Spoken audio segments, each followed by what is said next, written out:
من أوكرانيا لفلسطين، من البحر الأحمر لتايوان، العالم حرفيا بيغلي. دول بتتهدد، دول بتتسلح، واقتصاد بيقع، وأسواق بتتهز من كلمة واحدة. والسؤال هنا، هل احنا على أبواب حرب عالمية تالتة؟ أمريكا بتواجه الصين، والصين عايزة تايوان.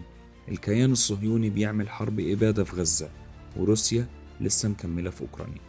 والدنيا مولعة بين إيران والكيان الصهيوني، وأمريكا ضربت منشآت إيران النووية بقنبلة اسمها أم القنابل. كل طرف شايف التاني هو الخطر الحقيقي. طب والناس؟ الناس في النص. الحروب النهاردة مش بس صواريخ، الحرب اقتصاد، إعلام، وكمان AI. على فكرة، دي مش نظرية مؤامرة، ده واقع. وممكن أي شرارة صغيرة زيادة تولع الدنيا كلها. شرارة تبدأ الحرب العالمية الثالثة.